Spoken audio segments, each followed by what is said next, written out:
J'ai été amené dans les années 50, j'avais 20 ans et des poussières, à me poser des questions sur l'histoire des conquêtes coloniales.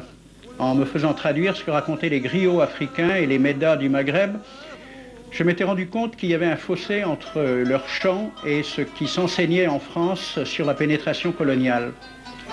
Et je me suis aperçu avec stupéfaction que ce que racontait la tradition orale africaine recoupait les écrits des conquérants français de l'époque et que l'enseignement que l'on donnait aux enfants de France était une trahison pure et simple de la vérité historique.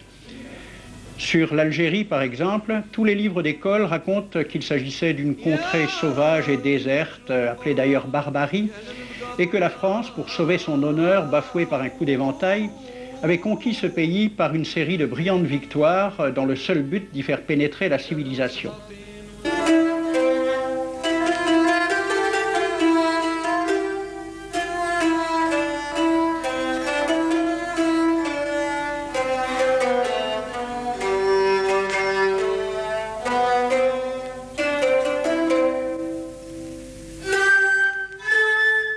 Aujourd'hui, j'ai trouvé à Alger un photographe algérien qui a entrepris de mettre en lumière ce qu'était Alger avant la conquête, en se servant uniquement de dessins et croquis de voyageurs de l'époque.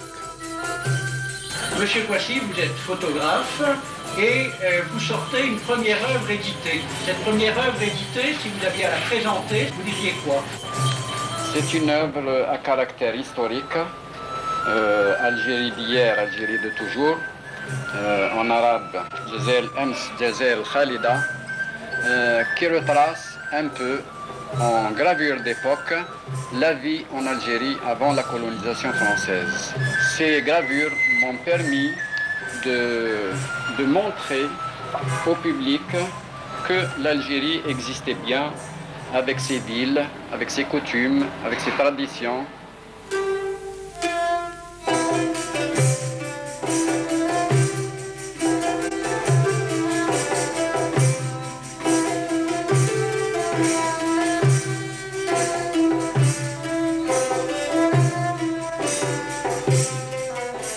Avant de faire ce livre, j'ai organisé plusieurs expositions à travers l'Algérie, avant l'indépendance, à l'extérieur, dans les pays maghrébins, en France même, en Europe. Et j'ai constaté l'intérêt et l'étonnement que les gens éprouvaient en voyant ces gravures. Ce livre appuie d'une façon modeste, bien sûr, l'idée que l'Algérie était au même point que toutes les nations d'Europe. En cela, tous les historiens sont d'accord avec M. Kouassi. L'Algérie de 1830 était au même niveau de civilisation que les nations d'Europe méditerranéenne, l'Espagne, l'Italie, la Grèce, celles qui n'avaient pas encore été touchées par le début de l'ère industrielle.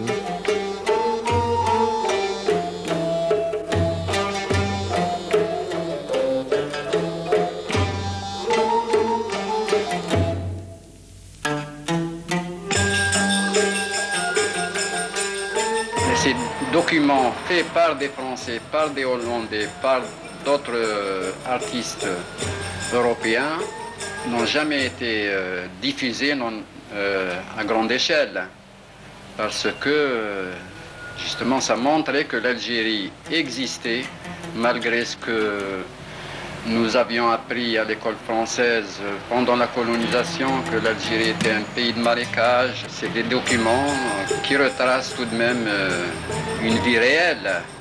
Je pense que c'est l'honnêteté, que c'est un rétablissement normal de la vérité.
maintenant est parfaitement possible. Il est très possible d'égal à égal.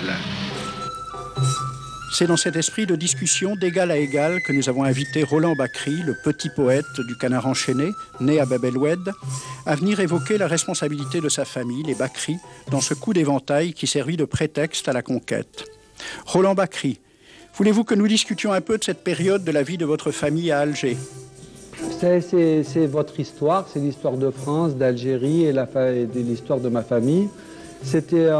On était des Espagnols de l'armée en déroute. On est arrivé à Livourne, et puis en 1770, tout d'un coup, les Bacri de Livourne sont venus à Alger.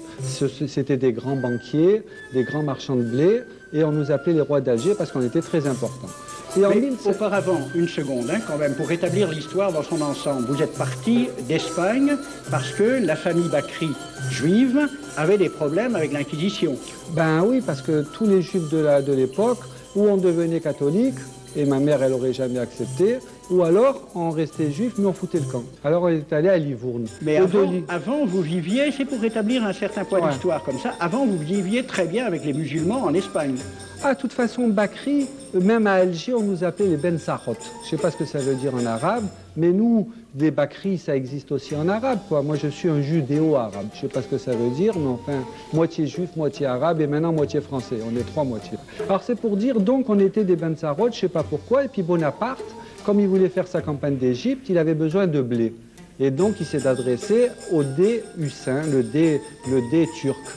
Et il a dit qu'il voulait acheter pour 14 millions de francs or de blé pour que Bonaparte puisse aller à la campagne d'Égypte. Bon. Auparavant donc, rétablissons aussi un point d'histoire, l'Algérie n'était pas une région tellement déserte et sauvage, puisqu'elle pouvait se permettre de vendre des quantités assez considérables de blé à la France. C'est terrible. Le Dey Hussein n'arrivait pas à récupérer 14 millions de francs or. La France devait de l'argent au Dey d'Alger. C'est ça. Et au Bacri, bien sûr, puisque nous, on était les mandataires.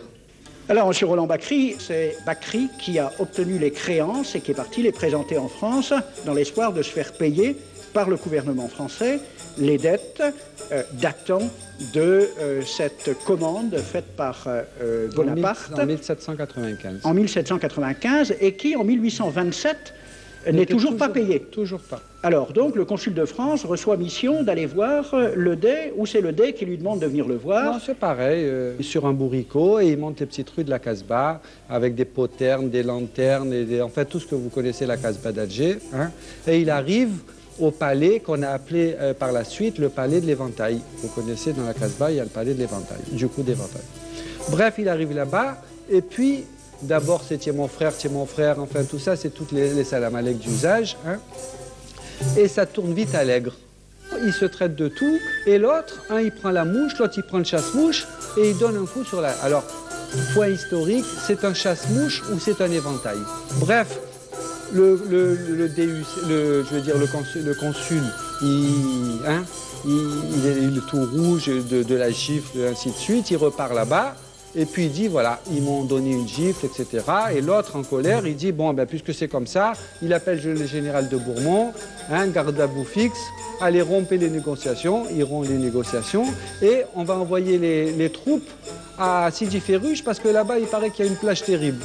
Et c'est en 1830 que vous savez que les troupes françaises ont débarqué. Voilà.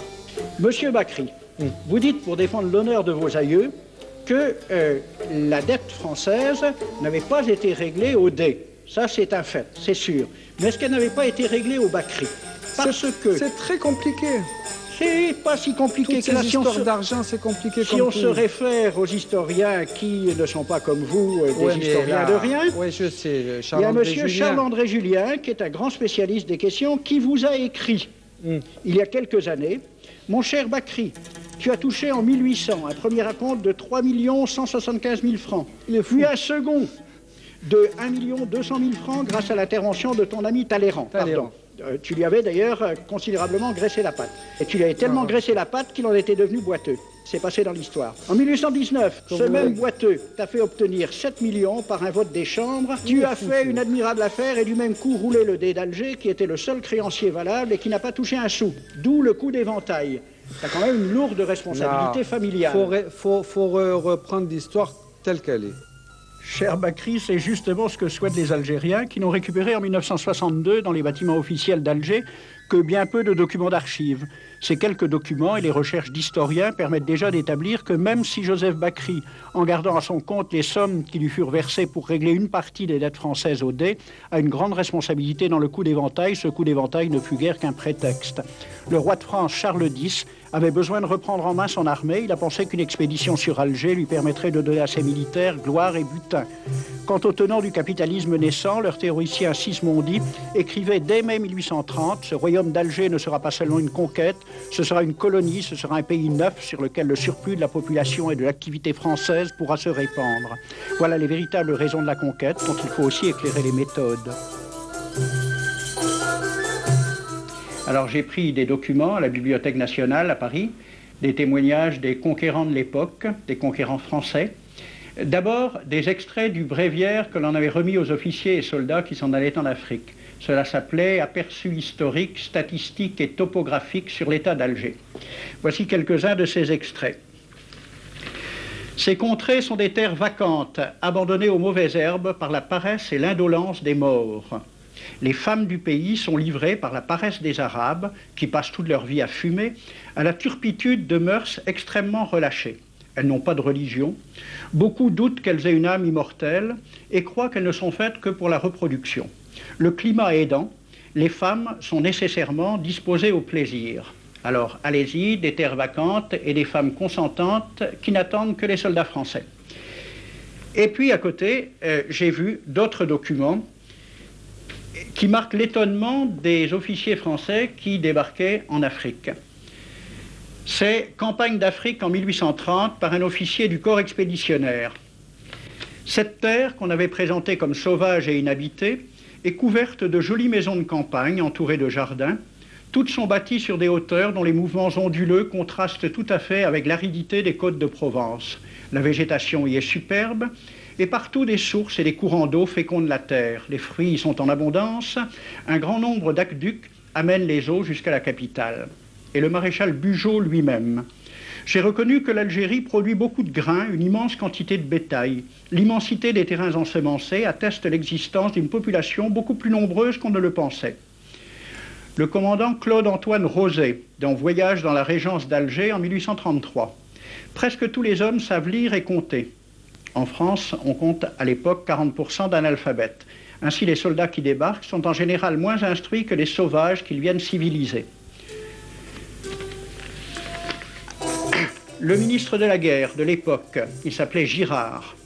Il faut se résigner à refouler au loin, à exterminer même la population indigène. Le ravage, l'incendie, la ruine de l'agriculture sont peut-être les seuls moyens d'établir solidement notre domination. Savary, duc de Rovigo, apportez des têtes, bouchez les conduites d'eau avec la tête du premier bédouin que vous rencontrerez, au nom bien sûr de la civilisation. Christian, dans l'Afrique française, un détachement de l'armée parti d'Alger surprend la tribu désarmée des Olifias et massacre sur le champ tous les hommes, femmes, enfants, sans distinction. On parlera de 12 000 morts.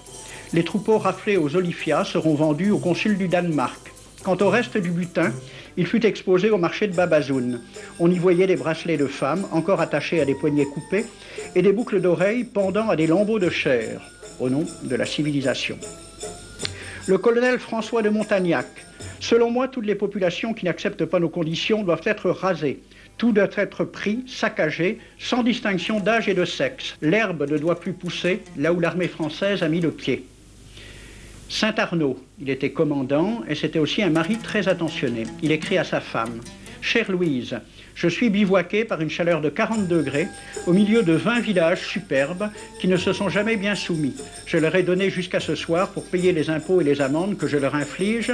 S'ils ne s'exécutent pas, j'enverrai 3 colonnes brûler tout. » En juin 1845, la tribu des Ouled Riha, chassée de ses douars par les détachements incendiaires du colonel Pélissier, se réfugie dans des grottes de montagne. Ordre du maréchal Bugeaud.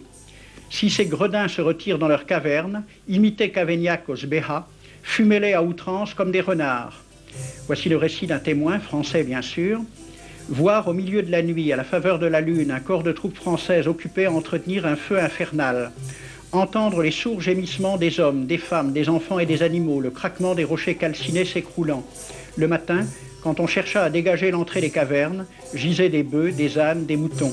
Parmi les animaux, entassés sous eux, on trouvait des hommes, des femmes, des enfants. J'ai vu un homme mort, le genou à terre, la main crispée sur la corne d'un bœuf. Devant lui était une femme tenant son enfant dans ses bras. Cet homme avait été asphyxié au moment où il cherchait à préserver sa famille de la rage de cet animal. On a compté 760 cadavres. Le 8 mai 1845, Saint-Arnaud découvre 500 Algériens qui s'abritent dans une grotte entre Ténès et Mostaganem. Saint-Arnaud ordonne à ses soldats de les emmurer vivants. Il écrit « Je fais boucher hermétiquement toutes les issues et je fais un vaste cimetière. La terre couvrira à jamais les cadavres de ces fanatiques. » C'est à peu près ce qu'ont dit les Allemands en massacrant le village d'Oradour-sur-Glane. Montagnac, toujours lui, le colonel. Voilà comment il faut faire la guerre aux Arabes. Tuer tous les hommes jusqu'à l'âge de 15 ans. Prendre toutes les femmes et les enfants. Vous me demandez ce que nous faisons des femmes que nous prenons? On en garde quelques-unes comme otages. Les autres sont échangées contre des chevaux et le reste est vendu à l'enchère comme bête de somme. Toujours au nom de la civilisation. Nous rapportons un plein baril d'oreilles récolté paire à paire sur les prisonniers. Il contient même celle d'un de nos 58 gendarmes morts de maladie. 2 pièces de 100 sous ne sont pas à dédaigner. Le maréchal Soult, ministre de la guerre, répondant à des questions à la Chambre des députés. En Europe, un tel acte serait horrible et détestable. En Afrique, c'est la guerre même. C'est la guerre même, c'est du moins ce que dit le ministre français, mais en face, voici un décret pris par l'émir des Arabes, l'émir Abdelkader. Tout Arabe qui amènera vivant un soldat français recevra pour récompense la somme de 8 douros. Tout Arabe qui aura un Français en sa possession sera tenu de le bien traiter et de le conduire le plus promptement possible, soit devant le califat, soit devant l'émir lui-même. Dans le cas où le prisonnier aurait à se plaindre de mauvais traitements, l'Arabe n'aura droit à aucune récompense. À la lecture de ce décret, question d'un soldat algérien, quelle récompense pour un prisonnier vivant? L'émir répond 8 douros. Et pour une tête coupée, l'émir répond 25 coups de bâton sur la plante des pieds. De quel côté était la civilisation? J'ai donc fait ce film avec les citations et des dessins et gravures qui étaient à la Bibliothèque nationale à Paris, et j'ai proposé le film à la Ligue de l'enseignement pour qu'il soit projeté dans les lycées et collèges de France et de Navarre. La Ligue de l'enseignement l'a refusé avec cette appréciation. Quoique très correctement réalisé et basé sur des documents indiscutables, ce film va à l'encontre de toutes les idées qui servent de base à l'enseignement de la pénétration française en Afrique du Nord, ce qui rend sa diffusion impossible. C'était reconnaître que l'enseignement n'avait pas pour but l'éducation, c'est-à-dire l'ouverture vers la réalité, mais l'endoctrinement au service d'une idée politique, ici le colonialisme. C'est cet enseignement, cette information de type colonial dont les Français ont été abreuvés qui a contribué à creuser le fossé en gommant toutes les luttes menées par les Algériens dont le combat ne s'est pas arrêté avec l'exil d'Abdelkader. L'histoire de ces luttes, occultées en France, constitue la saga de l'Algérie réelle, celle de la mémoire populaire. C'est le chanteur Fergani célébrant les batailles menées par Ahmed Salah Bey. C'est l'épopée de Leila Fetman Soumer dans les montagnes de Kabylie. La révolte des Oulettes Sidi Cher, dont les soldats français firent sauter la Kouba.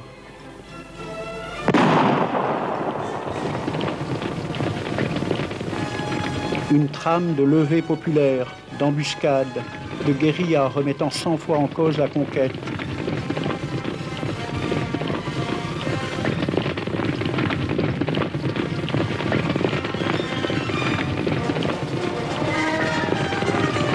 Dans les campagnes algériennes, des noms de héros s'implantaient par les voix des meddas, dans les têtes et dans les cœurs, parce qu'ils étaient tombés en résistant.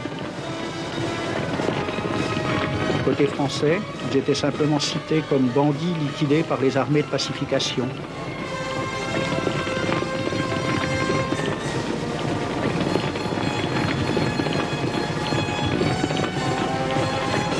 Areski Ben Béchir, Abdoun Ben Ahmed Ben Saïd, Kaddour Ouziane El Kalaï, Yacoub Ben Soltan, Sisliman,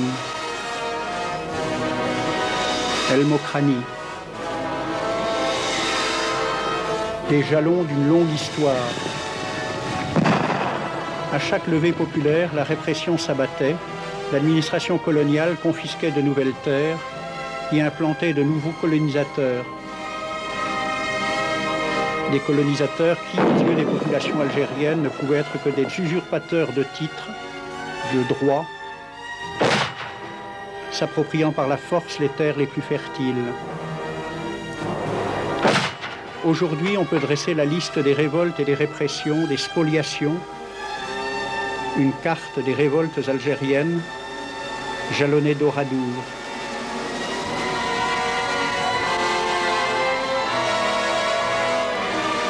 Mais la seule carte que connaissaient à travers les écoles les enfants de France, c'était la carte économique de l'Algérie.